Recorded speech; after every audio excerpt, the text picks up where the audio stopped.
How much time? Because I know there's like one or two other agenda items. Should I stop around like 1:15 or what? That's good. Okay, 1:15. great. I'll go ahead and open up my screen. Okay.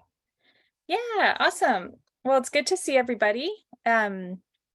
We thought we would just do a refresher of some overall comms guidelines and then do a special focus on social media today.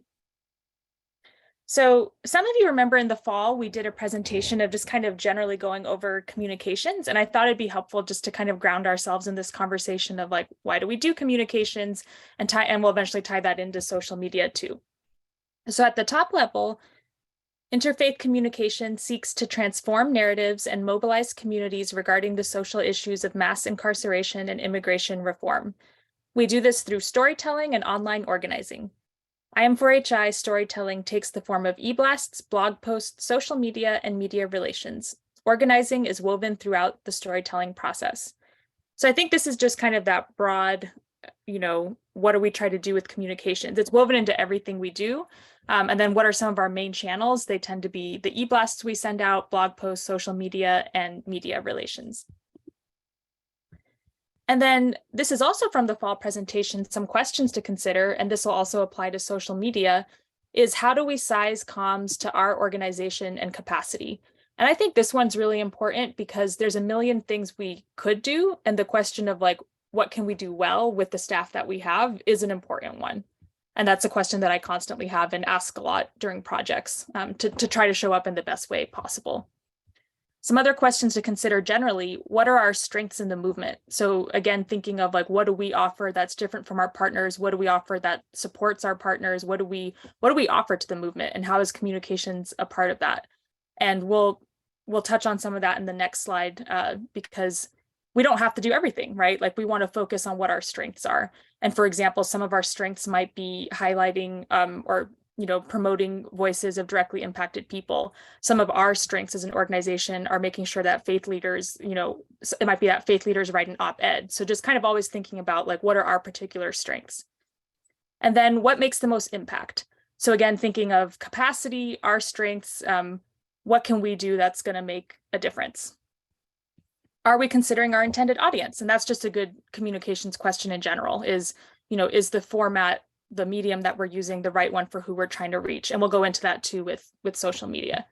And then how are we measuring our impact? And I think this is an important one just in general with communications is that we try things and then we see how they did. Because I really think of communications as an art form in a lot of ways because it's very subjective. Like what is good communication sometimes is in the eye of the beholder, and there's also good sets of practices. And then when we choose goals and either meet them or not meet them, we're setting those internal benchmarks of how we think we're doing and how we can grow and possibly make more impact. So those are overall questions to consider. And then kind of like what are our strengths? Again, some of what I think we do really well is directly impacted leaders sharing their stories, communications that reach faith communities and feature faith leaders. And then, we really like not a lot of organizations do what we do, which is prayer vigils, pilgrimages, and gatherings that foster a sense of connection and purpose. So really honoring that is like a huge part of what we do. It's not exclusively what we do, but it's a big part. And I should add accompaniment there too, because that's also something that's unique to our organization.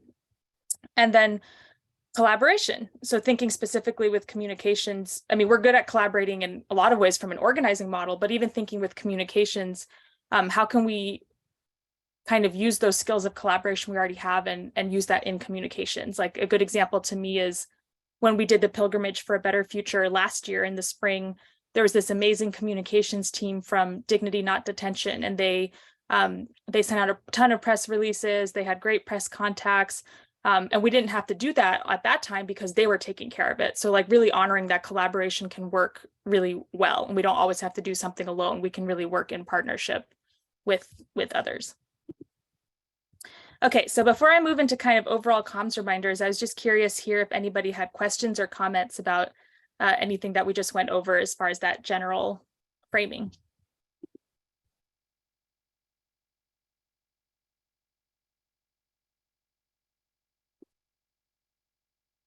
Okay, well, we'll move on. And if you have any questions, you can drop them in the chat or let me know. Some overall things, I still feel like in a lot of ways I'm relatively new to this position. I joined it's August of last year. I can't believe that actually. And I think I'm still figuring out too, different things to keep in mind for us. And here's just some reminders that have come up that I think would be important to go over. So one is, I'm actually going to stop sharing this screen and I'm going to share another screen because I actually just want to show you all some of where things live so that if you're looking for resources, you know where to go. Let me try to pull up the right screen there. Okay. So if you go into Google Drive under our main IM4HI folder and then into communications, there's a lot of folders in here. And some of them were created by a former comms person, Cecilia. Some of them have been created by me. And there's still a little bit of cleanup I want to do, but actually this folder is like should be fairly usable because I've archived some things and hopefully made it easier to find things. So as far as things that would be really relevant to you all if you're just looking for something, one would be the IM4HI branding toolkit. It's now its own folder. So again, communications and then the branding toolkit. And if you open it up, here you'll find letterhead, you'll find logos, you'll find a PowerPoint template, you'll find just more information about our branding colors. And a lot of this you might not need because, for instance, like I'll be collaborating with you all to make a flyer. So I'll be using, our brand colors. But just in case there's anything that you want to take a look at, this is pretty up to date. Maybe the one thing I'd take out of here are these talking points because we have more up to date ones or though they're not irrelevant, but maybe I'll add some more up to date ones too. So just wanted to show you all where that lives. And then as far as other things, some of this is kind of internal things that I use. I just sent out a reminder about, or like maybe not a reminder, an announcement, about tracking media, because that's something, to be honest, I haven't been doing as well as I want. So I made sure to create an Excel list and I'm going to backdate with the articles that have been sent this year. And you're also, if you're like, where are our media hits? You can come here to the communications folder and then media information. So here we have 2023 IM4HI media tracking list. And so I'll add this, but you're also welcome to if you think of it. But definitely just let me know if articles come out that we've been directly featured in or that, that we really helped somebody get out. Like, for instance, Deb really worked with Sergio to write an article for a magazine and we weren't mentioned in it, but we really put a lot of effort. Like I think we want to track things like that where we're really helping get the story out. But generally we are looking for articles that mention us too, so that we can track like what's our impact and even from brand recognition. So let me see if there's something in the chat. Oh yeah, thank you, Ipyani, for sharing the comms folder. I do have a question there, Bekah. Yeah. Sometimes I know that I wrote an op-ed, but it didn't make it. It wasn't published. Do we want to count those or do we have somewhere to count those? How do we keep track of what has been done? Yeah, that's a good question. I think for the purposes of this one, it is what has been published, because this is also something we can share with funders or board members of like, here's what has been published. I think for internally, I don't know. I don't have a good answer now. I mean, I think like keeping an eye on that might be helpful just to think about our own growth or even just tracking like, what we're doing. But I don't personally have I don't have an answer right now, but I'm open to thinking through like if we want to track that or. Yeah. And Deb, did you have a thought? And then I see Ipyani's hand. Ipyani, is yours a response to Hilda? No, it was just asking about the business cards. Hold on. Let me go back to and respond to Hilda first then. The other option, Hilda, which we just did with another one, we didn't get published here about the hunger strikes, was that we can self-publish it on our own website and our own posts. So that could be an option. That one was yours that you wrote was a while ago, so we might need to look if we want to update it, but it's certainly one that we could self-publish as well. And then Ipyani, you had a question about the business cards? Yeah, I saw that in the comms folder was a location at the bottom for staff business cards. I was wondering, should I go in there and fill that out, or do we need to do a new one of those or something? Because I really do have the need for business cards because I wrote my email down about 10 times to people over the weekend. So I I think prefer to hand them a business card. I think that Sharon has been made aware of that request. Maybe Sharon, you could respond if you can, or in the chat, like where that's at. I don't think it's necessarily that people would be doing their own. What is it? Okay, see the chat from her? Okay, so she's there. So you don't need to do anything, I think. Thank you. Thank you. Awesome. So yeah, I won't go through every single folder in here, but I just wanted to point to it so people know, because I know sometimes the Google folders can be a little overwhelming, but just to communicate to you all that, you know, if you look in here, you might find what you're looking for, you know, and you're also welcome to ask me where anything is, but trying to keep this area as up to date as I can. Okay, so that's one thing. And then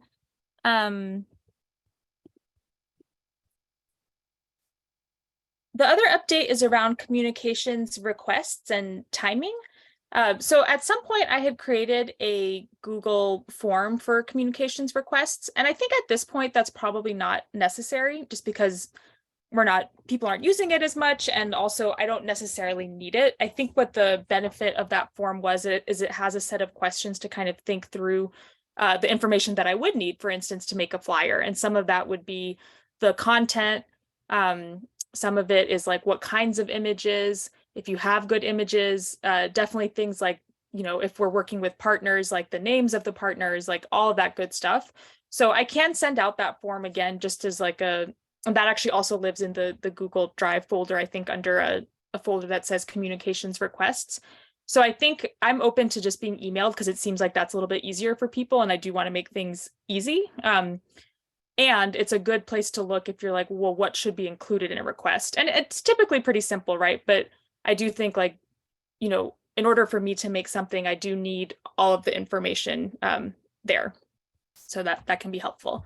And then timing. So especially for graphic design, 2 weeks is really the amount of time I would ask for, bare minimum. And some people have let me know even in advance, like I'm going to need a flyer a month out. And even for pretty simple things, that's definitely still my preference, mostly because I have a little bit of a backlog of design work to work on at any given time. And, you know, for me, I feel like I'm still learning graphic design skills. Like I have a certain skill set, and it's one of those skills that like, you know, people spend decades of their lives perfecting, right? And I'm not at that level. And I have worked with graphic designers who are at that level. And something I've noticed is like, yes, they can go pretty quickly and they still take time because they treat everything with sort of that love and attention of like whatever they're putting out, they want to be proud of. So they might make a few versions, you know, they're going to select different images. So it just always takes time, even if it's something pretty simple.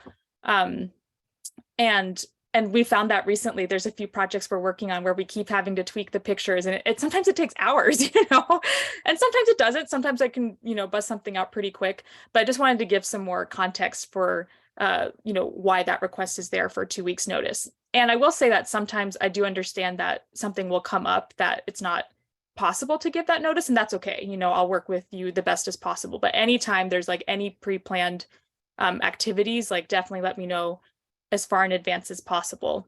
And two, I would say like it's a good indicator of when we're really busy if there's like constantly stuff that we didn't know about in advance. And I think that's not just me, but kind of like to me, that's an indicator of org-wide. Are we doing too much if we didn't have 2 weeks notice, right? If we're doing events that are like within less than 2 weeks, that's not just, you know, challenging for me, but probably challenging for you all as organizers too, right? So it's kind of just an indicator of like, we do need at least that time, right, to plan things and communicate things out. So that's a note on that. And then graphic design. So again, speaking to graphic design, something we're working towards is creating more consistency. And the reason for that is, you know, one, I think just that we want to put out images that we feel really good about, that we feel are beautiful and compelling. So that's just something to think about. And then from like a brand image perspective, it can be helpful if our things more or less look the same so people sort of know what to expect from us. So that's part of why like I'm really happy and want to support people. Like I can make your event flyers and different things to kind of help with that consistency. And it's also okay for sometimes for things to kind of, if they're not totally consistent, it's okay. At least if we're communicating the issue, like I think it's important to also be flexible. And whenever we can, really building in that consistency is important. So I just have one more thing, but I also want to pause there in case there's any questions, or Deb, if you wanted to add anything. I do see one hand, Nadia. Yeah, Bekah. I have a question because for NEET, I have been doing flyers. For example, the last one was for the NEET party. And I wonder if this is something that you prefer to do. I mean, but at the same time, sometimes we work like we need a flyer for yesterday, Oh, we were waiting like to confirm the address. And until we have the address, we can finish the flyer. So I don't know if it's okay for you that I can work on the flyers and I can see another, like, I don't want to say templates, but another examples. I mean, I'm no expert, but I use Canva. Or do you prefer for me to touch base with you in advance? Yeah, that's a great question. So my answer to that would be, for the sake of graphic design consistency, I would prefer to make the flyer. And for things like not knowing the address, it is okay to start with something, and we can all add the address when we have it. If it gets to a point where like it really is just easier for you to do it, I think there can be special exceptions. Like maybe I just work with you, Nadia, and show you the templates and and you create it first and maybe I can take a look over it later or something like that. But what I will say, just also to be totally honest on that, is that if I end up making something, it actually typically is easier if I just start it, because if it ends up being so different, it's almost the same amount of work for me to have just started from scratch to finish than to take something and change it if the changes end up being fairly significant. So that is my preference, is that I can do most of that. And as far as like really quick things, I mean, again, to me, it's the question of like, are that many things happening that are under 2 weeks? I don't know the answer to that, but hopefully the answer is not like all the time, right? Yeah, I just share like the flyers that I did, and we used to do it bilingual. Awesome. Yes, and we can definitely do bilingual flyers. Great. Thank you. And then Hilda, I see your hand. Yeah, I was just gonna say, I know that I started using Canva when Ceci came in, and I had a hard time just figuring it out. So the easiest was having a template that she created that I can just cut and paste. And so that became the easiest for me. And it sounds like that may be something that we, across the board, we have the same template, the same colors, the same everything, so that we can just change a picture and change the address of the event. Yeah, that's an interesting question. We definitely still have some of those templates in Canva. I'm gonna think through that, because I do think that would be helpful to have like more examples of that. I think what sometimes ends up happening is like the text size is different, or like, the amount of stuff you're trying to communicate. Sometimes people are trying to do more than one picture. So then it still ends up being design work, like there's still like kind of that eye to fit it all in. So I think in that sense, it feels hard to like just use a template, but I want to think through that, because maybe there's like a simple, I feel like it's possible. So I feel like I could look into that more to see if that's possible, but I do have the concerns I mentioned around like sometimes it's going to take customization. And I know that has been my easiest way to just redo those events, like the Dia de los Muertos. All I did was went and just made some edits on the old flyer, and it works. So sometimes it's worth saving and just it helps out. And it made it easier, because all you have to do is say yay, nay, revise it for me, make sure I did not misspell something. Yeah, but thank you. Yeah, thanks, Hilda. Well, the old ones are always there. there, you know, it may take a little work to find in Canva, but I think one thing I really want people to know is that in the past, we had a lot of the, you know, department heads had to like deal with their own communications because we went a whole year without a communications person, right? So we were kind of like winging it on our own and trying to survive that year. But I do want to just mark, like, I think what Bekah's trying to say is that we now have somebody who really wants to be supportive. So even if you think all I have to do is change the address or whatever, you know, please also consult Bekah, right? And just to let her know and get, she is here to support, help, and actually, you know, it wants to like really work on our uniform, you know, our uniformity in terms of how we're presenting ourselves to the outside world.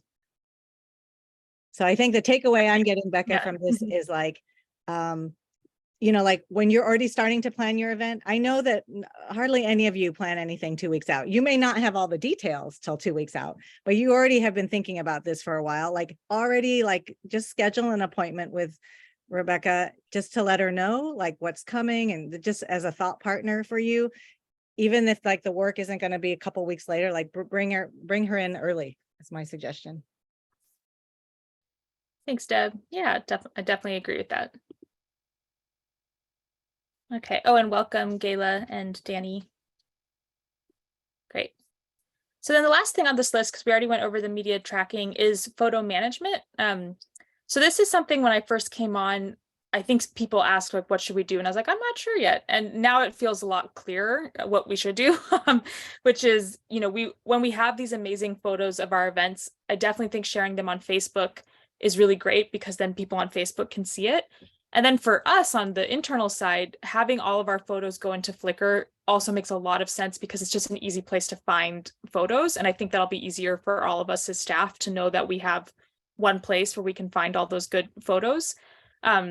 So again, I can help with this, but just to kind of communicate it out too, that whenever we have an event and photos, creating an album for that specific event in Flickr and uploading all the pictures there will be really helpful. And sometimes I could help with that, but sometimes it'll probably be easier for you to do it because it might be like photos on your phone or, you know, whatever. So I can send out more information about that. Like the Flickr login is in our IM4HI passwords account. And then one thing to note is if you are taking pictures, like Kelly had mentioned with Neat, there might be some photos that like we don't want to share broadly. So it's also possible to do Flickr as a private album, and then it can be used by us as staff. So I do think that's something we should do so we can find them there. And that's also going to be a project which I believe Kelly has a person working with the Neat team this summer who might, you know, take some of our Google Drive folders of things like, you know, the Day of Remembrance vigil that Joyce took beautiful photos, and it's in a Google Drive folder, but not on Flickr, and he can upload those. So I think it's a little bit of a project to make sure over the past, you know, several months we get all those photos in Flickr. And thank you to those of you who have added them. Like Hilda, I think several of your events are in there, and Gayla, you added some as well. So thank you to folks for putting them in Flickr.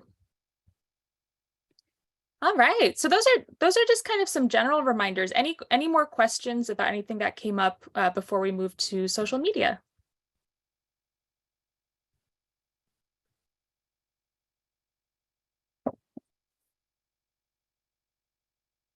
I'll check the. Gotcha. Okay. Thank you. Thanks. Maybe we'll see if there's time to get into Flickr at the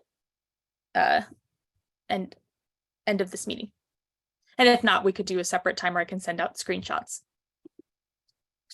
Okay, so for social media, again, just thinking that all the communications we do, we should be thinking about our goals and what's our purpose, you know, of using them. So here's what I believe our goals for IM4HI on social media are. It's to communicate to existing and new audiences about our work, build brand identity and familiarity. We use it for advocacy and education about our issues. We can use it to fundraise, and we can also use it to build partnerships or build or maintain partnerships. And I chose these. There may be other goals, but they are the ones that feel most important. And maybe I'll speak to build brand identity and fundraise first, and then advocacy and education next. With brand identity, when we think about our work, like so much of our work, I feel like is very like in the streets, grassroots, like long-standing relationships that you all as organizers have built over time. And of course, our whole model of faith-rooted organizing, like being with congregations, is just like people know about us because like we're out there, so that's really beautiful. And then with brand identity and familiarity, I think that that's just another way for folks to know who we are. And how does that benefit us and the movement? It benefits us, I think, because it can help create beloved community, which is one of our goals. I think about the strategic plan and what we think we offer that's special and different. And a lot of it is creating like a sense of connection and community that's really beautiful. And so when we communicate those things on social media, that's another way to kind of extend that feeling of belonging. So when we, post a bunch of beautiful pictures of our events, if people were there, they might say like, oh yeah, like that's my crew. That's the IM4HI event that I attend. Like that's one of my spiritual homes. That's one of my activist homes. So it's like, we're kind of creating that excitement, those feelings of goodwill. If people don't know us, then they might also, when we post regular pictures and things that we're doing as an organization, they might say, oh, that looks interesting. Like I'm interested in learning more. I want to be a part of that. So this is a little bit of like that marketing strategy of like, we can do good work. And, I'm kind of saying the very basics, and I think everybody gets this, but just to say it right, it's like, if we don't communicate what we're doing, then we're missing that opportunity, again, to create good feelings and good connection and goodwill with those who already engage with us. And we're also missing the opportunity to reach more people who might engage with us. So that's why we post things, right? Because we want to get people excited about what we're doing and how we do it as an organization. So that, to me, that's part of the brand identity and familiarity, is like putting out things that represent beloved community, that represent multi-faith organizing, that represent a multi-generational, multiracial organizing. So that's a big part of things. And then fundraising, we don't do a ton of fundraising on social media, but I did put it here because building brand identity and familiarity often leads to more fundraising. It's like when people know about the work we're doing, they're more likely to fund it, right? Or even existing funders, when they see that we're out there, they see the kinds of events that we're doing. Like people mentioned to Deb, like, oh, I saw that, it looked exciting, if they couldn't be there in person. So it's helping us actually fund our work so we can do it, so that's important. And then advocacy and education about our issues. So this is important, right? Like we're also using social media to really educate people about what's happening. And sometimes it's calls to action, and we want people to, call certain political leaders, or we want people to know more about the Home Act or something that they might not know as much about. And I will say for social media, I think it's important to do this, to advocate and to educate. And going back to our original slides about like, what is communications? How do we do communications? One of our strengths is organizing. It is what you all do. So we're also communicating in different ways that it's not on social media. Like you all have the multi-faith calls, you're talking to people one-on-one, you're going in person to places of worship and speaking about issues. So I also want to really honor that, like, we can do those things on social media, but based on our reach, I actually think we're more powerful in that grassroots organizing way. So we can definitely complement that with a presence online. And I think where we're currently at in our current social media audience, like it's a little bit more powerful what you all are already doing offline, or through email or in different ways than just social media. But it can be something that we grow, and it is, so it is something we're already doing. So I want to say that. And then for partnerships, I think it's really important here that, again, the partnerships that you already have with people, with other organizations, like that's built out of relationship and time. And I feel like the social media piece is just kind of creating more goodwill. So when we tag our partners, when we reshare what they're doing, it's like, I feel like it's just part of that ecosystem of support, right? Where we're supporting what our partners are doing. And it's fairly easy to do. It's pretty easy to do a retweet, so it's like, it's kind of low hanging fruit and just ways that we can show up for others in the movement. So I want to pause here and see if folks have any comments or questions on these kind of overall goals.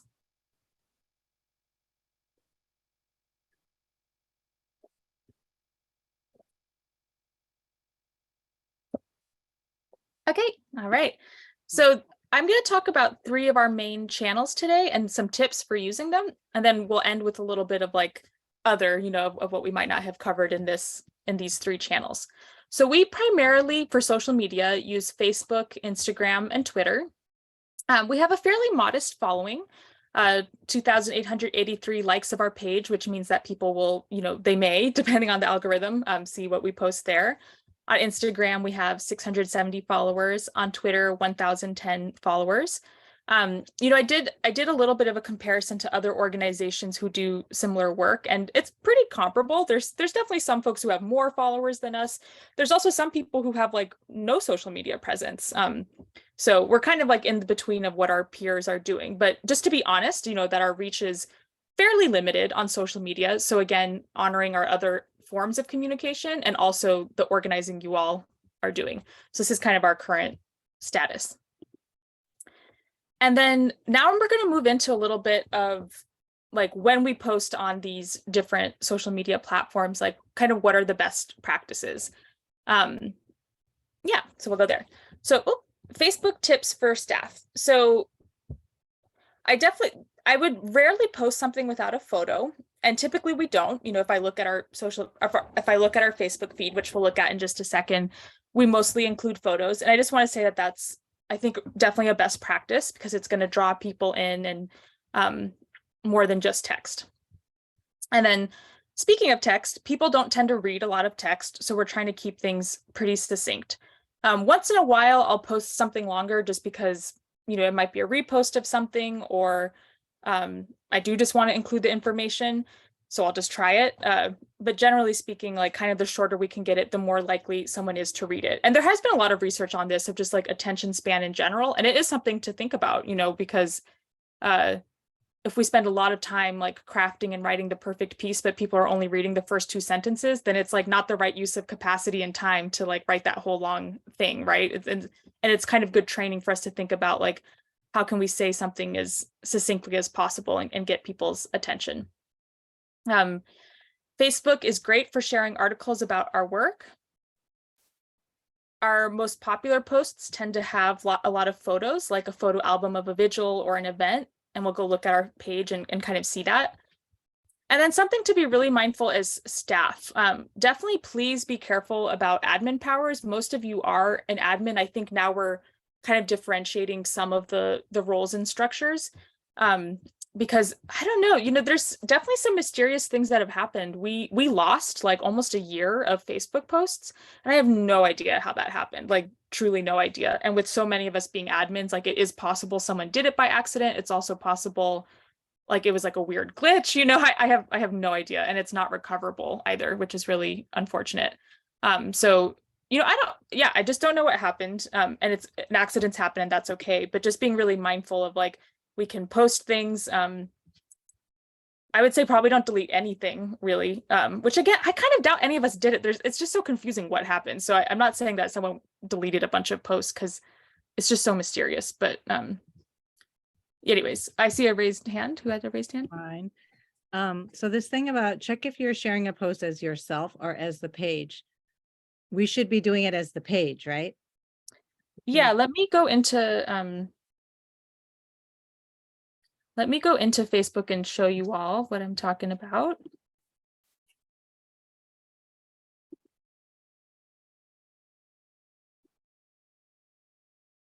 Okay, so if you are posting on behalf of the page, definitely post as the page, right? Like if you're sharing an article, sharing photos, you want to post as the page. Something I have noticed has happened is like, let's say you as an individual want to share an album on your page as yourself, or you want to like share an article that we just posted, make sure you do share it as yourself. And so the way that you can do that is if you come here to like, we're looking at our page and you come to this icon on the right, it says interacting is Interfaith Movement for Human Integrity. You click on that and then you can choose how to interact. So I can post, comment, and react as either your profile or your page. So Interfaith Movement for Human Integrity is the page. And then, my name, right? That's my own profile. So if I click my name, which I'll click it right now. So now I'm interacting as myself. And if I share our most recent article, it would be as me, so I could share it on my feed. Because I have noticed sometimes I think people have accidentally shared as the page. So we actually are just posting multiple times because something's shared as the page and then somebody goes in and shares it, but it's the page, So that's kind of the specificity I was pointing out there. So just to clarify, so the best thing, because a lot of us want to post on our page because that's where we have, people who have, follow our page or whatever. Mm-hmm. So the best thing would be to post as Interfaith Movement. It's like a work thing, and then to share it onto our page. That should be the order of things. Yes. Yeah. If it's something that should be shared on our Facebook page, which I'm assuming it would be in this context, then yes, share as the page, and then you can reshare to your feed. Nadia, did you have a question? Yeah, but it's more about the social media management. I don't have the, I don't know if I am editor or something to publish to the page, but I wonder if we have like guidelines about video live video, because sometimes I found that we, for example, this last NEET party, we have a lot of volunteers who are elders and are not able to gather with a lot of people, but they always want to see something. It is good, or it's better to pick some pictures and create a post? Yeah, thank you. That's a great question. So we do several live streams. We have live streamed events and vigils that we're at. And I did actually recently create like a how-to for that, because we've also learned through experience things that work and don't work, with those live streams. So there is a Google Doc that outlines like the step-by-step instructions. And some other considerations around that would be, one, is it something that like how many people will want to see it? Because I think with the party, what I'd be curious about is like, are there speeches? Is it, like what would the video be of? Because if it's kind of random or like just kind of like shots of a party scene, that might not be as relevant to a broader audience. And so maybe that's like actually really individual, of like taking kind of a pan and then WhatsApping or texting that to some elders who weren't at the party to include them. But if it was like, say there was a presentation and it made sense to like film that, then I think that could definitely be a live stream. And I'll say too, the other consideration around that I have talked to Deb a little bit about is like, sometimes it does kind of take quite not so much work, but it does take extra work to live stream something, right? Like somebody needs to come, they need to have a charged phone, they need to have, if it's outside, they might need a wind blocker, they need to think about audio. You need Wi-Fi, cell phone service, all those things. And oftentimes our actual views on the live streams are pretty low. Sometimes it's like 4 people or something. So I have asked the question, like, is that worth our time? And our answer right now, which might change and evolve, was like, yes, because it doesn't seem like it's so much of an effort that it's prohibitive. And then secondly, like it is an accessibility issue for people, whether it's COVID or geographic reasons or any kind of reason. There are people who have asked for it who can't attend in person. So that's where we've landed for now, is that it is often worth doing a live stream. But to me, it is still an ongoing question of like kind of the value of it compared to the amount of work. But so far, it seems like it's okay. Gayla, your hand is up. Yeah, I had a question, or I don't know if you were going to get into this, Bekah, but just thinking about like roles, social media roles. So like when we're planning an event ahead of time and we kind of have an idea of like, what are those different roles? I'm just curious if you have or can think of like, if we had a checklist of like, what are those key roles? What do they do? And then almost an order of priority, because sometimes we won't have enough people to play those different roles. So I think that would just be helpful to be like, okay, if we only have one other person at this event, what should they do? There's that's coming up for me. And then just like, I'm just terrible on social media in general. So I'm trying to think, even for myself as an organizer. Yeah, I go to events and like, I don't know, maybe I need my own checklist of like, if I can do one thing on social media today at this event, what should that one thing be? Yeah, that's a great question. Thanks for asking. I'll take the first one and then the second one.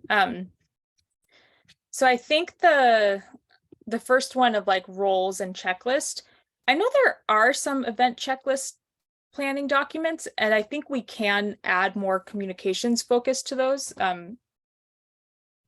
Yeah, because I think that would be helpful too. And as far as roles, like even just thinking off the top of my head, I think basically there's 2 social media roles per event. One is photographer and one is live streamer. And the photographer actually could be a totally separate person. It could be a hired photographer, like someone like Joyce, or it can be like an interfaith staff person who's just dedicated to taking photos that we can quickly get out on social media. Because I would say the only disadvantage of having a professional photographer is that it can be harder to like share photos the day of. But also the photos are like way better, right? And they can be used for print materials, and we get to have them into, into the long term, which is really helpful. So anyways, so I think there's 2 roles. Live streamer is one for social media, and then social media photographer who can take a bunch of photos and potentially post. And what I would say too is that, again, with kind of like a little bit more of the centralizing of communications with me, I've, in recent events, I've said, okay, folks can take a bunch of pictures and then I'll post, I do think that if somebody's like willing and able, they can also post themselves from an event. Like I think Hilda, you've done that recently. So I'll scroll down here, right? Of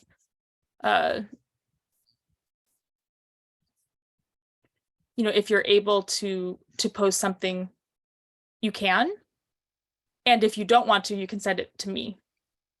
So I think that's a little bit of what I would think.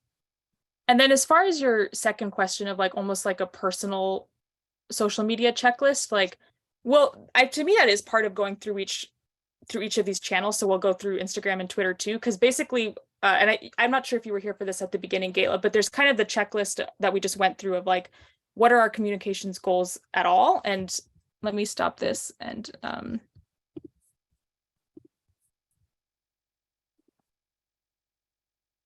like personally, I think of, do I want to post something? Well, does it fit into one of these things? And then going back to the bigger question of, does it fit my capacity? What are our strengths? What makes the most impact? Are we considering our intended audience? How are we measuring our impact? Like basically, I guess all that to say that sometimes I think it's okay to not share something if we're being totally honest. Like there might be some events that, especially if we're not organizing them and like someone else you're just attending it, it's like, it might be a nice to have to capture a moment and share it on Instagram, or like, we're at the Pangea event, like, here's some photos in an Instagram story, which we'll get to Instagram in a second. Like, that's nice because it builds partnership. It does kind of build our brand identity and familiarity where we're saying like, we're part of the movement. You can be a part of us, right? So it's like, it kind of fits all those things. But also if you were present and didn't want to take a bunch of photos, like that goes to the question of, what are our strengths? It might be like you as an organizer having a person-to-person conversation. So I think that's how I think of things. I know that's like a little bit vague, but that's the best answer I have, is like, we don't have to do everything. And like you as organizers don't have to do everything. You don't have to document everything. Like that's my perspective. And if you see an opportunity where you're like, this is going to build our brand identity, it's going to, or it's like a great advocacy opportunity where, a great advocacy opportunity, a great photo shoot, we can make impact with it, then I would say definitely like snap some photos, either post them yourself or send them to me. Does that help, Gayla?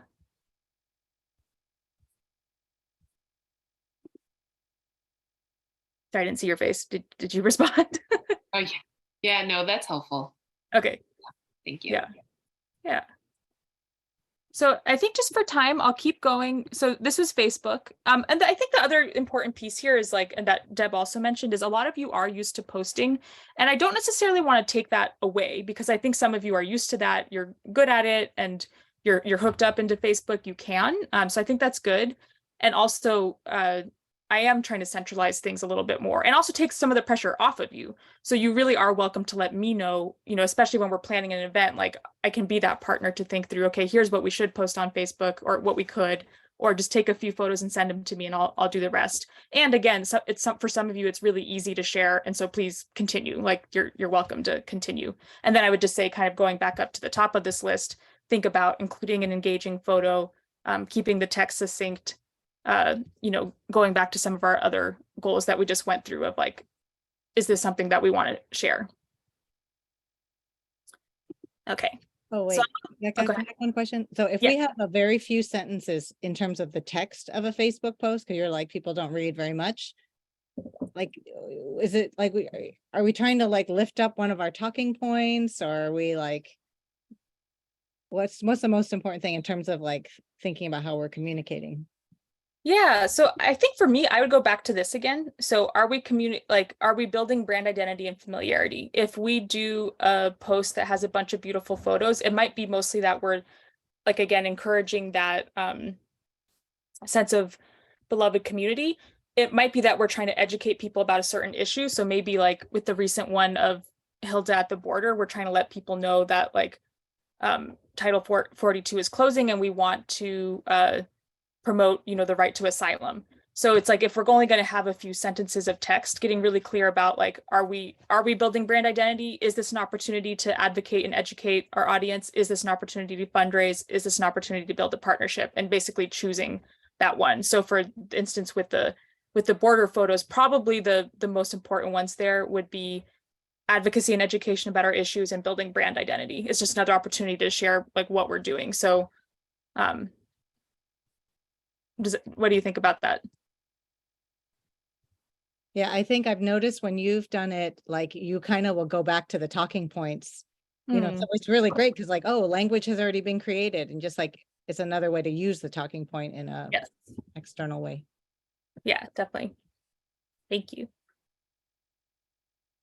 Okay, so Instagram tips for staff. So Instagram is highly visual. Posts should have high quality photos. That part's pretty important because even more than Facebook, it's a really visual format. Please keep in mind brand consistency, which we'll look at in just a second here. And then there's this issue of kind of the hard posts that show up in our feed, and then stories, which are really quite temporary. So let's take a look into Instagram and check that out. So Instagram is one where, again, a few people have access to it, and it is okay to post. And definitely please do think about those things of brand consistency and high quality photos. So for instance, with this Mother's Day one, that's a really sweet idea. And, it's kind of my missed opportunity because I didn't think of creating a Mother's Day post, but like I could have potentially created a, kind of like a branded something. So if you have an idea, definitely let me know. And then I could try to think about how to include our branding in it. Taking a look at what we have here, like I really love some of these posts. So thank you, because other people posted a lot of these. So thank you for taking the time to do that. Like the soccer tournament is beautiful. Love these photos. It's also kind of well, I guess we're just crediting the photographer, but it's a great opportunity to tag partners in events. That's amazing. I love that one. Oh, remove this.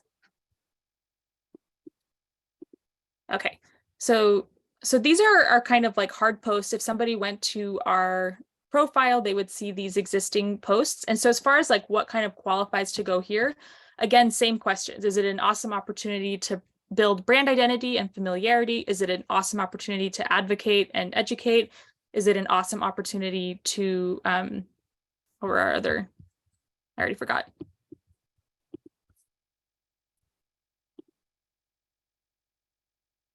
Yeah, fundraise or build partnerships. So that would be kind of the criteria of what would go into, what do we want? And then I would add for Instagram, do we have a really high quality image to go with it? That's helpful too.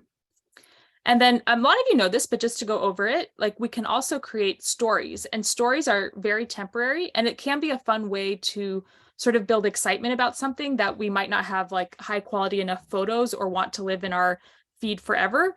Example of that might be one of us attending an event that we're not organizing, but we're just attending. And so maybe it's taking a few snaps of like, we're here, because again, that builds brand identity, familiarity, partnership, because maybe we tag in the stories like a partner organization who organized the event. So that's kind of like a quicker way to share something that isn't as permanent. And again, it can still meet some of our social media goals of building partnership, kind of building brand identity and familiarity.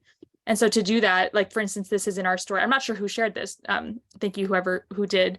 So, you know, we work with Joyce a lot. Laura is someone who came on the Pilgrimage for a Better Future, amazing organizer. So we're sharing photos, like supporting her and her freedom campaign. So that's a good example too of just like another way we can support others. And that's great.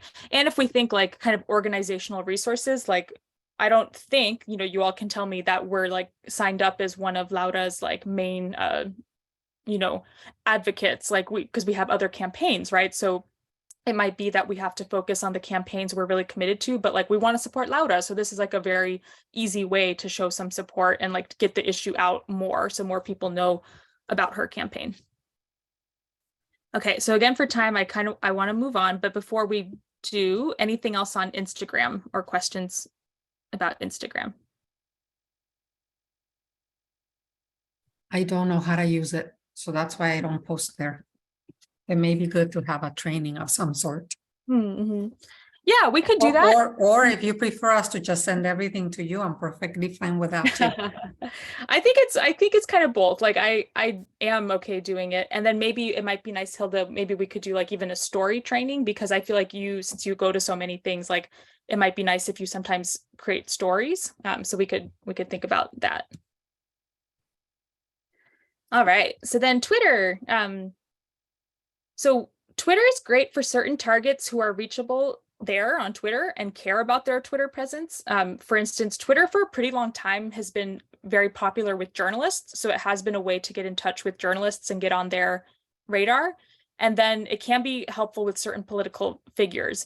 And the only way we know that is because of like what people tell us, right? So I think it's Deb who informed me that Governor Gavin Newsom tends to check his Twitter and he cares about what people are saying about him on Twitter. So then Twitter is going to be a good medium for us when we want to target someone like that. So thinking about the intended audience piece of like who's on Twitter that we want to reach.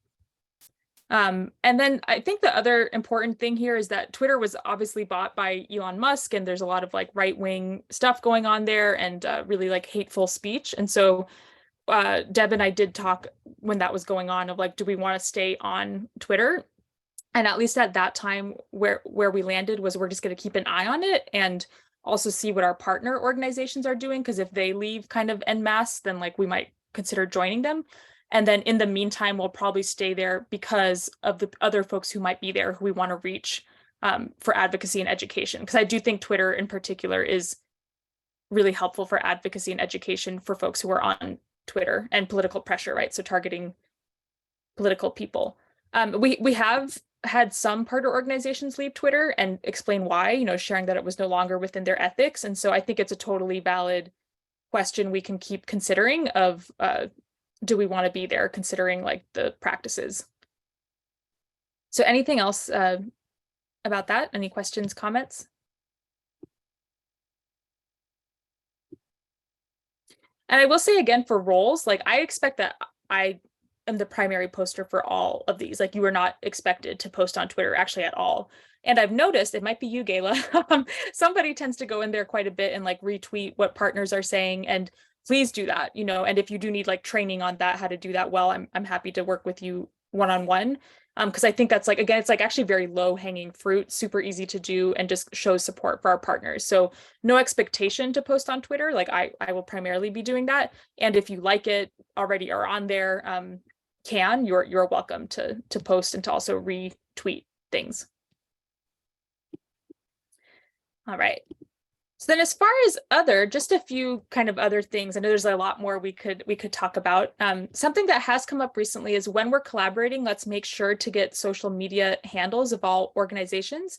I think a good recent example of that was when, you know, when Gayla organized the Solidarity Fast, there were so many, you know, congregations who joined, and then we eventually ended up creating an Excel list of trying to get their social media handles, which we got some of them, but it's like we could have, you know, if I had thought to do that from the beginning, it's like we could have been posting all the time, tagging them and sharing more broadly. And so I think we should just include that anytime you all as organizers are working on something, it's really helpful for me to, because sometimes I can like look up, okay, what is, you know, Cheerla's Instagram handle or whatever, but like kind of having just an Excel list of our partners' handles would be really helpful, both by events, but also even overall, right? Actually, that is something I've thought of like wanting to get from you all who are like your top 5 or 10 or however many organizations that you work with, because then those can be the people that we're constantly retweeting. Those can be the people that we're on Instagram sharing what they do. And we already are naturally doing that, but I think we could be a little bit more organized. So that's something I could take leadership on. And then with your help, we know we can really post more of our partners. And then just to mention some things that I think will be further conversations. Oh, because we're really close at time. There's other social media platforms, and we don't have to be on all of them, and we can keep considering like what makes sense for, again, our audience, our capacity, our strengths.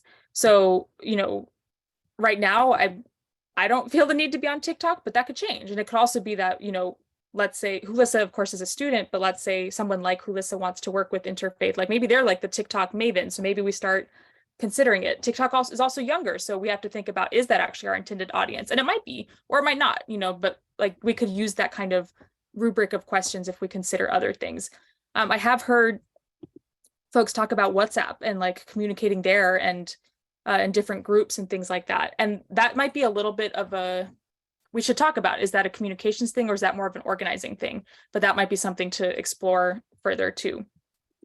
And then the last thing. That's actually something that all the Spanish speakers use, even more so than all the others. And so I've had to get on WhatsApp. I myself don't like it. I feel like I have a ton of other platforms I keep alert on, because you also have to be responsible enough to always check it and make sure that what they're posting or saying is okay. But yeah. Yeah, thank you. And then last thing is, training. So there's kind of us and how we post, and then there's our community. Do we want to offer them social media trainings? That's a conversation I've heard come up, and the answer could be yes. It also could be no, right? Like, it can be that folks who are not as comfortable posting on social media are our greatest like phone callers, and maybe we just accept that. Or maybe we do say, yes, we want to bring more people into the social media fold. So I think that's a possibility. But still an unanswered question. Some other things to think about would be like tapping into existing influencers. Are there people in our network who are like actual influencers, right? Like have a ton of followers on Instagram, have a ton of followers on Twitter. Like, how are we working with them? So there's ongoing things that I can think about, that we can collectively think about to, kind of use more of our skills and strengths that maybe we're not currently doing right now. So just wanted to put just a few things that we can think about for the future. And there's a lot more too.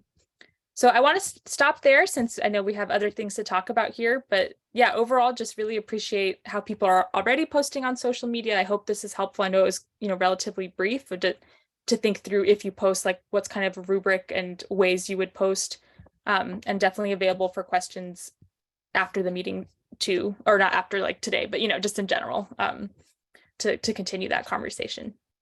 All right, so thank you, and I'll stop there. Thank you so much, Bekah. That was a lot. That was a lot, and it's a good practice for us to keep revisiting. So as we'll go a couple months and then maybe touch back on one of these points.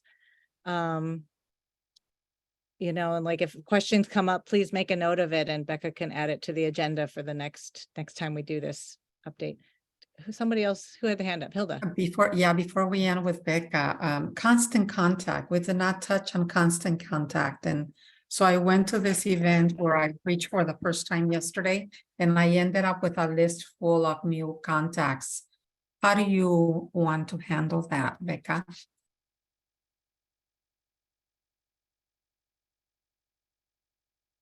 So I have not been the person uploading that. I think we need to clarify that process. It has been Sarah, but I think that's kind of maybe a question for Deb of like deciding who's the person. I think it's possible that you could scan it and ask Sarah to put it in, and like, to put it in, are they going in the all statewide? Are they going just in the SoCal IE region? But I think that is something Sarah could help with. Okay, thank you. Good question. Good job getting you know, emails and permission to add people to our email list. We didn't do that during COVID, so that really struggled. So now we're going back to events. Please always have a sign-in sheet, because that's one of our very strong ways of communicating with folks. Thank you. I'm going to ask Gayla to lead this last session. Okay. We just have a few minutes. So let's see what we have time for. One of the things we wanted to touch base on is just as we look at this summer, the next upcoming months, June, July, and into August, we wanted to, one, make sure folks are putting their vacation time into, we're asking you to both put it in our internal Google Calendar. Do folks know we have that? An IM4HI internal calendar within the Google Calendar system? Ipiani's shaking his head no. Okay, so maybe that's something we have to follow up with you on, Ipiani, is how to get into that. So we're asking all folks to put your summer vacation calendar there, as well as in this master calendar, because this helps us with planning purposes. And the link is there. So please do that when you can, as soon as you can. Then the other piece is we just wanted to think about this summer and what, for everyone in your regions, program areas, what are the big rocks you have this summer, and what kind of support do you need from the rest of the staff, given, you know, some people are going to be out certain periods of time. I know Bekah's going to be gone for about a month. I'm going to be gone for almost a month before Bekah. So we just want for us all to be thinking about what are the big things that we're still carrying this summer, and what support do we need. So I have a table there that I think we just want to take a couple of minutes and give people time to jot it down in this table for your big rocks this summer and what support you might need. So let's just take a few minutes to fill that out. And you don't have to like get into all the details of the event, but just, you know, a good idea for the rest of us to know. This is in the notes document, right? The Yeah, staff notes. this Okay. is There's in a the chart. chat. Scroll down and you'll see a chart. Yeah, I'll put it in the chat again.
So,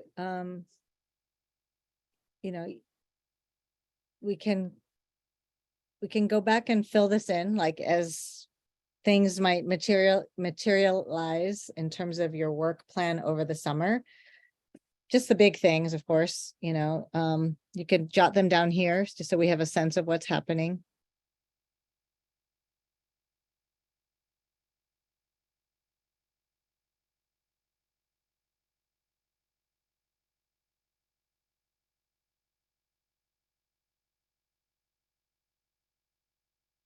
And then I'll just mention, I am trying to think of, I'm trying to figure out a faith-rooted organizing training for this summer, because we have a couple new folks joining, and we have the faith advocates cohort, just internal, just us, maybe some of our key leaders. So I want to just check in with you all if that's something that's seems like good timing or of interest for you. I feel like summer is like easier. It's so hard once the fall starts. The fall is going to be like the spring. So I'm trying to see if there's a time we could fit this in over the summer, maybe even doing like a 2-day in person or something like that. So that's why it's really important that you kind of update any vacation time that you're taking, so I can try to find a date that will work for people. But first of all, can I just get a sense, is this something people will be interested in? Piani, awesome. Gala, okay, for folks. Okay. Great. So I am gonna try to see maybe sometime in August, early August, if there's a time where we can, because since our staff board retreat is until October, it feels like a really, really, really long time, that it might be nice to get together.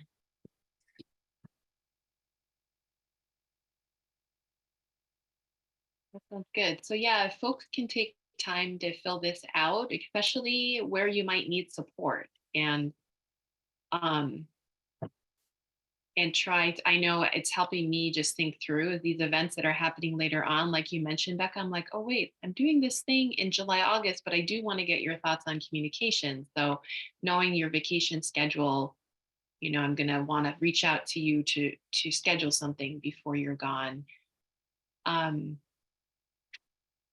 Yeah, so I think the last thing maybe we could close is we'll just highlighting, we do have in June 2 trainings scheduled now, a media training for staff June 5th, and then language justice June 26th.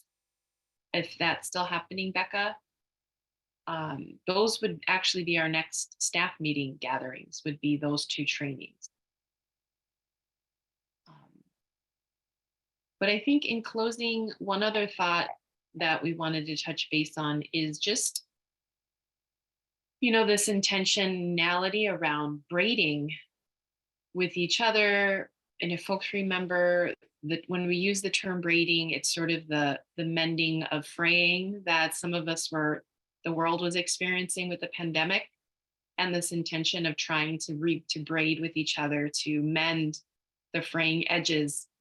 And we see the office closure that's happening, thanks to Deb and Sharon for making that happen in July, as a part of that, giving us all some time to do our own mending with the office closed. But also, what are other ways we can braid with each other this summer and into the fall? So maybe just in a closing thought, we could go around and share some ideas that folks may have for braiding over the summer.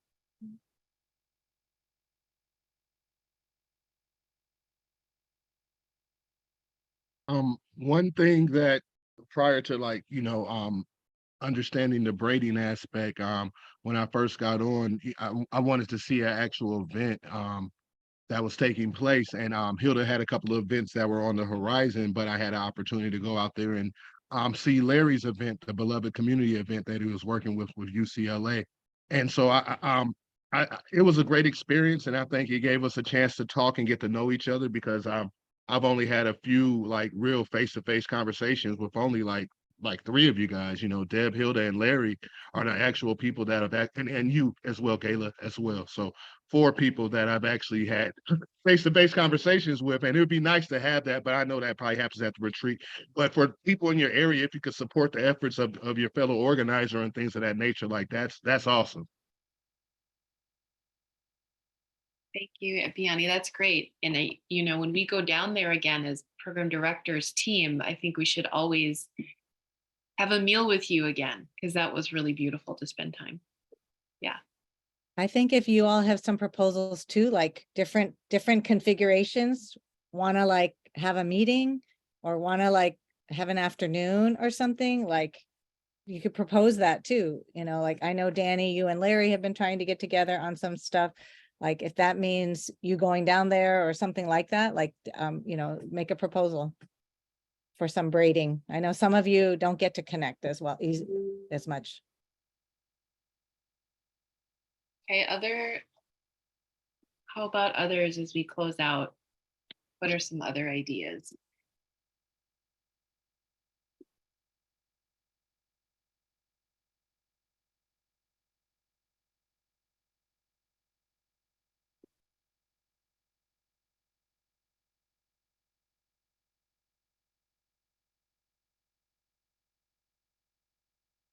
I'm just wondering when the next neat party will be, Nadia, because those have been really fun. Soccer, potluck. Oh, Kelly Sorry. and I. Oh, yeah. Go ahead, Kelly. Well, I'm trying to remember what we said. We said we were going to do one probably for Three Kings Day in January. That's a long way away. Well, it's like one in the summer, one in the winter. This one was a little early this year. And to recognize that those bigger events aren't necessarily, well, they're very tiring too for you, Kelly and Nadia. So braiding, yeah, if there's other ways, and I'm thinking like I would even love to do with our check-ins, like you and me, Kelly, or you and me, Deb, like we should just make a point to meet up and go on a walk for some of our check-ins this summer. I just sent Ipiani a chat saying, Ipiani, you and I need to add to our planning some fun local events to start gathering with our leaders here. No, I was thinking the same thing, but it says gala on it. So I was like, we're at definitely 2 different parts of the state. So it might, but now that I know it's you, like definitely. And felt like with my previous employer, I felt like we got that sense of community when I used to do my meetings. I would do a monthly meeting in each of the different counties, and it gave all the people that we were working with a chance to get to know each other. And I would also, they would allow me to buy the meal and they would reimburse me, but I could front the bill if I have to do that as well. But it was definitely a space where a lot of great relationships were forged in those meetings, and we would take a picture together as well. And it brought that aspect of, it wasn't just the meeting, but we had fun, laughing, get to know each other, because I mean, at the end of the day, it's like all this stuff is heavy lifts and you rarely see victories. But if you have a chance to talk to one another and laugh and talk about some of the intersectionalities and things outside of the work as well, it's all beneficial to strengthen those, to build that trust and strengthen those relationships. That sounds great. All right. Oh, go ahead, Bekah. Can I speak briefly to the June 5th event? Yeah. Yeah, so we have this training coming up. It's kind of soon, so definitely want to make sure it's on people's radars. We're still confirming a few of the details, including whether or not it will be bilingual, English, Spanish. Right now it is English. And the question is, would there be a separate Spanish speaking training, or will this training be bilingual? The training will be for all staff. And we are also invited to invite key leaders, especially people who speak to media. So anybody in your region who you're asking to speak to media, definitely feel free to invite them to this training. I'm going to speak to the trainer, John. I talked to him last week and just confirm a few details with him. And then I'll have invitation language. you can send out, and probably like a brief RSVP form. And I'm really looking forward to this. I think it'll be, the general training is like how to speak to media. John specializes in our issues of immigrant rights and decarceration work, and he's done this work with so many organizations over, 10 plus years. And I'm really looking forward to this, because for those of you who have experience speaking to the media, I think it's just another opportunity to strengthen skills. And if you're new, it'll also be an opportunity to practice those skills. So I think it's going to be an amazing training. And it's also based on what people have asked for. So I'm just really excited we can offer it. And like I said, I'll get the invitation language out so you can send it to leaders. We don't have a hard limit, but we do kind of want to know how many people are coming. But you can invite generously, though I would say, keep it to people that we work with. Yeah, they should already be familiar with who we are and what we're about. We're going to skip right over that and get to the media part. And so please keep this time on June 5th sacred in your calendar, because it's a very rare opportunity that we have this consultant joining us. And so we would really want all of you to be there.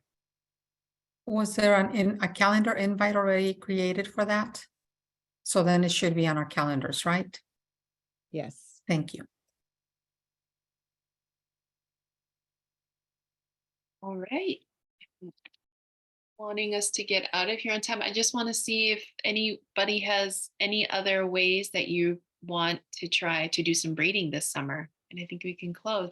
Ipiani and then Nadia. Yeah, definitely. If we could maybe just do a general training, maybe offline or whatever, just on how to better use the calendar and scheduling things, because I've gotten better, but definitely just want to just make sure that I'm using it to the best of my ability and making it easier for myself, because I might be doing things the hard way. I know there's probably some shortcuts and some quicker ways of doing some things on there. Okay, let's note that in the notes, and that's possibly something I can ask Sarah to put together. Nadia. No, I was saying bye because I'm gonna meet a client in 5 minutes. Okay. Bye, everyone. Bye. Thanks, Blessings. everyone. Bye. Everyone, I'm thanks. gonna be gone for 2 weeks. I'll be back. Enjoy. Bye, Dad. Have a good trip. Yes. Hope you had a good week off, Ipiani. You did. Good. It was a blessing. It was a blessing. I'm happy to be back though. So definitely Good. awesome. Enjoy yourself. Did you get some restoration? Yes, I did. Like over these, like I was sharing with Bekah at the beginning and share with Hilda as well. Over these 8 days, I've literally done more out in the community and getting back to doing poetry and everything than I've done in the last 4 or 5 years. And it just felt really good to connect with people. Like I connected with over like 30 people I know, and we're all happy to see each other, and just feels like I'm turning the chapter with the losses and the grieving. And I'm still grieving my father. That would be lifetime, because he would often reflect about his dad even in his later years. Yeah. So that will always be there. But just feel like like I told my friend, like it's alive, like I'm coming out of the zombie state. I'm coming back into life, and I'm blessed to have this opportunity to reclaim everything and grow greater things as well. So definitely happy about that, and thank you as well. I'm so happy to hear that. I'm really happy. I can't believe you met with 30 people in 1 week. Okay. No wonder you needed those business cards before you had your break. All